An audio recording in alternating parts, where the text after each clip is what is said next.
Tugas kami adalah memastikan pengawasan pemilu ataupun pilkada di setiap tahapan dari tahapan awal sampai tahapan akhir.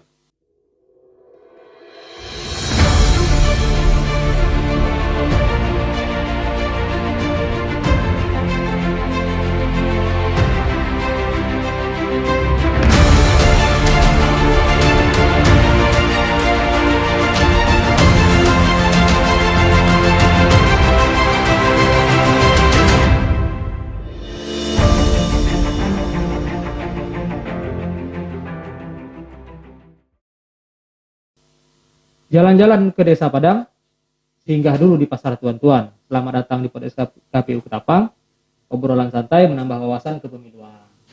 Apa kabar teman-teman pemilih? Pastinya selalu sehat dan tanpa kurang suatu apapun. Kalau kita perhatikan belakangan ini, khususnya di akhir pekan, Sabtu Minggu, biasanya itu di beberapa titik di Ketapang ini ramai. Namun demikian, kita tetap harus menjaga protokol kesehatan. Jangan sampai lengah. Tetap menerapkan 5M, memakai masker, mencuci tangan, menjaga jarak, menjauhi kerumunan, dan mengurangi mobilitas. Teman-teman pemilih, di Indonesia ini penyelenggara pemilu itu ada 3. Ada KPU, ada Bawaslu, ada DKPP. Khusus di Kabupaten Ketapang, itu ada 2 penyelenggara pemilu. Ada KPU dan ada Bawaslu. Mungkin teman-teman pemilih masih ada yang belum tahu, bahkan asing mungkin Bawaslu itu apa. Mungkin juga KPU, ada juga yang belum tahu itu KPU apa. Nah, untuk lebih jelasnya hari ini, bersama kita kebetulan hadir Ketua Bawaslu atau Badan Pengawas Pemilu Kabupaten Ketapang, Bapak Nuryanto. Apa kabar Pak? Alhamdulillah, puji Tuhan, sehat Bang. Sehat Pak ya? Sehat. Masa pandemi sehat Pak ya? Alhamdulillah. Yang penting protokol kesehatan tetap kita jaga Pak ya. Yang terpenting. Begini Pak Nuryanto, Iya. ini teman-teman pemilih mungkin masih ada yang belum tahu Bawaslu. Jadi boleh diceritakan nih Bawaslu ini tugas pokok dan fungsinya apa Pak? Oke, baik sahabat sekalian. Assalamualaikum warahmatullahi wabarakatuh. Waalaikumsalam. Izin perkenalkan, kami di Bawaslu Kabupaten Ketapang itu ada 5 komisioner. Yang pertama saya sendiri, Nuryanto, dan yang kedua Bapak Roni Irawan, terus Bapak Hardi Maraden, SH, Ibu Syarifah Herlina, SPD, dan Ibu Agnesia, SPD.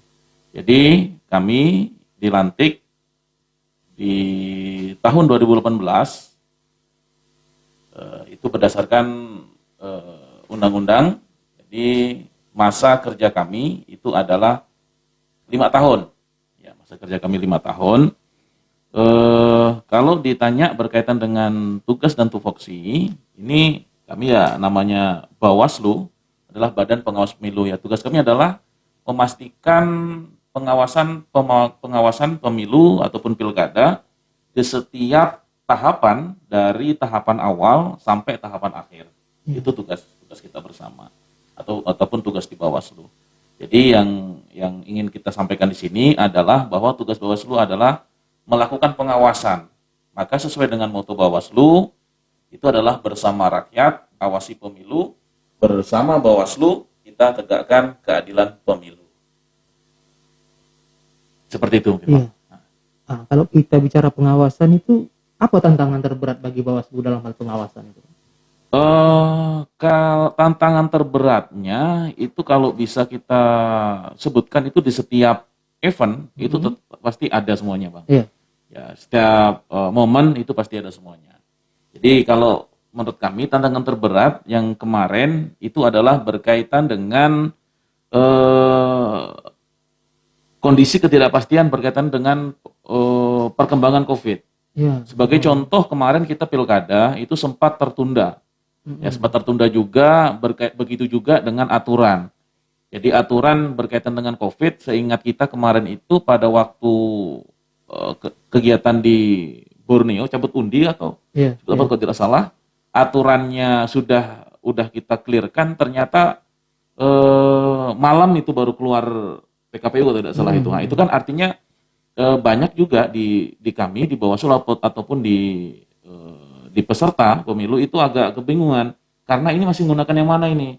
Nah, kalau memang dari awal udah dikatakan kalau COVID itu seperti ini, kalau tidak seperti ini kita enak. Tapi kita menyesuaikan, ya kita menyesuaikan dan menginformasikan berkaitan aturan-aturan ini yang kami rasa agak beratnya di situ, Pak. Ya memang COVID kemarin banyak menimbulkan ketidakpastian, Pak ya. Iya, betul sekali, Pak. Walaupun begitu ya tetap harus dijalankan dengan lah Pak ya, dengan sesuai aturannya lah. Kalau kita flashback ke belakang sebentar, kaitan terakhir kita pilkada. Iya, pilkada 2020. Menurut pandangan Bawaslu dari segi kacamata pengawasan bisa dikatakan bagaimana pemilu kemarin? Sudah sukseskah atau seperti apa Bawaslu memandang? Kalau berkaitan dengan pandangan dan penilaian kami, ya bisa kami katakan sukses, Pak. Yeah. Ya bisa kami katakan sukses. Kenapa? Indikatornya apa-apa yang kami awasi itu bisa dipertanggungjawabkan semuanya. Ya, kami dari awal kita selalu melakukan cegah, awasi, tindak.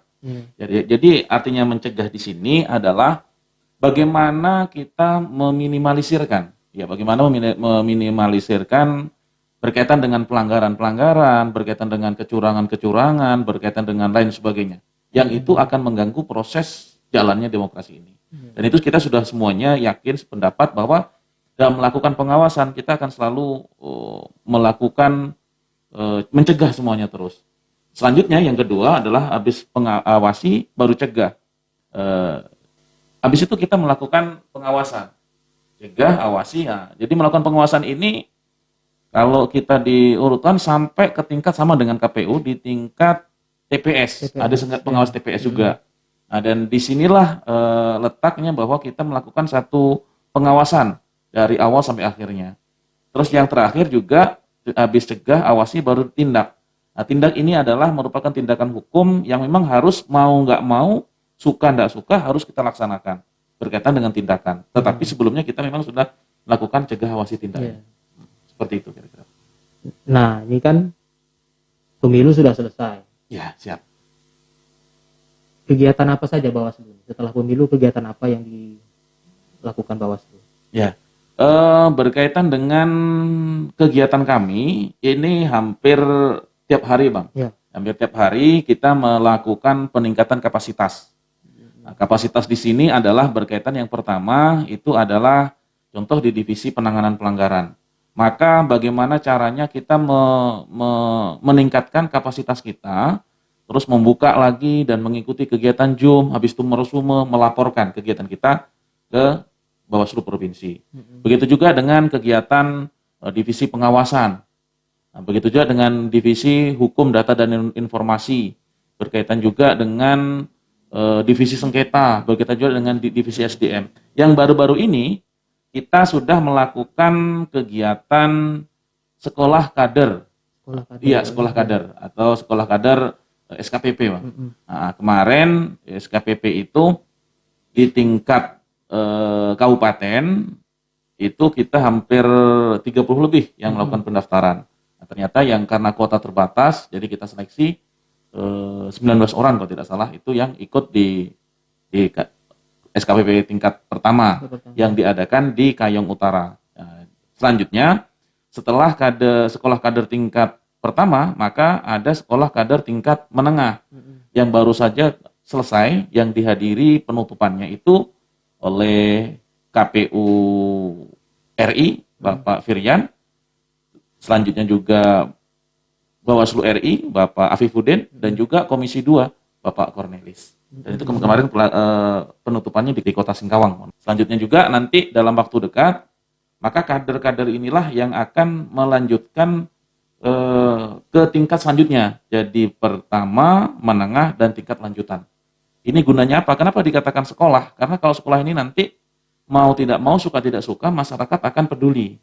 Ya, akan peduli karena biar bagaimanapun namanya mengawasi ini tidak disukai orang. Ya, contohnya kita lagi ngobrol, ada CCTV, ya kan, pasti nggak suka. Maka bagaimana ini bukan suka atau tidak sukanya, tetapi pengawasan ini adalah menjadi bagian Ya. tugas proses kita bersama. Karena kan pengawasan juga penting untuk memastikan proses berjalan dengan baik. Iya, betul sekali, Bang. Ini kan kita mau menghadapi pemilu di 2024, Pak ya. Iya, Serentak. betul. Mhm. Pemilu dan pemilihan digabung menjadi satu. Apa saja persiapan Bawaslu dan bentuk pengawasan seperti apa nanti yang akan dilakukan di 2024? Kalau berdasarkan pernyataan yang disampaikan oleh Komisi 2, itu berkaitan dengan Undang-Undang 7 2017, Undang-Undang 10 2016, itu tidak ada perubahan. Nah, maka kita pun akan coba menggali, mengeksplor berkaitan dengan apa-apa saja yang perlu kita siapkan. Maka sejauh ini kita selalu menyiapkan, meningkatkan kapasitas dan kapabilitas kami di Bawaslu, khususnya di Kabupaten Ketapang. Itu berkaitan dengan mereview semua. Jadi kalau bisa kami sebutkan, kita mencoba apa saja sih kekurangan-kekurangan kita. Ya namanya manusia, namanya lembaga pasti ada kurangnya. Maka di sini kita coba mereview, mengulang supaya kelemahan-kelemahan kita di 2017, 2018, 2019, dan 2020 ini kemarin. Ini kita coba seminimalnya supaya tidak ada pelanggaran. Ya, supaya tidak ada pelanggaran, karena kalau udah pelanggaran ini nanti menguatnya kasusnya ke hukum. Iya, Nah, betul. ini kan ini yang tidak kita harapkan. Seharusnya proses pesta demokrasi ini berjalan dengan sukacita. Nah, tapi kalau sudah ada kejanggalan, sudah ada pelanggaran, maka muncullah hukum yang harus kita tegakkan. Memang kalau udah masuk ke hukum ya mau tidak mau, Pak ya. Iya. Suka tidak suka, kalau sudah hukuman ya tetap harus Iya, itu karena- konsekuensi. Karena kalau di Bawaslu itu ada namanya Gakumdu, Bang. Iya. Ya, ada nama Gakumdu, penegakan hukum terpadu. Di situ bukan hanya Bawaslu. Nah, di situ ada kepolisian, ada kejaksaan, yang memang dua lembaga ini dengan kami Bawaslu ada 3 lembaga, satu kesatuan yang tidak bisa dipisahkan. Jadi kalau umpamanya ada salah mungkin menurut kami, tapi bagi polisi dan kejaksaan kan tidak mungkin. Nah, maka disinilah kami menyatu, duduk bersama, kira-kira ini salah atau tidak. Maka disinilah tugasnya dari Gakumdu itu. Iya. Nah, jadi teman-teman pemilih, memang Bawaslu ini dari tupoksinya tadi itu adalah pengawas, memang dia fungsinya itu mengawasi proses pemilihan ini supaya pemilu dan pemilihan kita ini berjalan lurus pada track yang ada sesuai dengan peraturan perundang-undangan yang berlaku. Dan teman-teman pemilih juga jangan ragu, jangan takut. Artinya kalau yang namanya kecurangan-kecurangan itu ya sudah ada ini lembaganya yang memastikan itu tidak terjadi, dan Pak ya kalaupun terjadi itu ada konsekuensinya. Hukumnya, iya betul. Nah, sebelum ditutup ada yang mau disampaikan? Baik sahabat pemilih semua dimanapun Anda berada, salam kenal. Ya mungkin nanti sahabat boleh kalau pas lewat ke Payakumang singgah-singgah di kantor. Ya. Nah, kita ngopi bersama, kita duduk bersama. Kebetulan sampingnya warung kopi, Pak. Wah, suka orang kopi.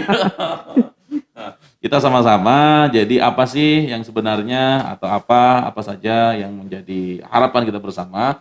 Maka penutup closing ini kami berharap dari awal kita sama-sama. Dari awal kita sama-sama. Artinya tugas pengawasan ini bukan menjadi tugas hanya di Bawaslu. Karena kalau hanya di Bawaslu berapalah personil kami. Tapi kalau menjadi tugas kita bersama, bagaimana melakukan pencegahan, bagaimana melakukan pengawasan, kalau penindakan nanti itu biar di bagian kami. Karena moto Bawaslu adalah bersama rakyat, awasi pemilu. Bersama Bawaslu kita tegakkan keadilan pemilu. Cegah, awasi, tindak. Jadi memang perlu kerjasama dari kita semua, teman-teman. Ya. Jadi kalau dalam pelaksanaannya itu ya semua ikut mengawasi lah. Jadi seperti itu. Buah kelapa, buah rambutan. Sampai jumpa di lain kesempatan.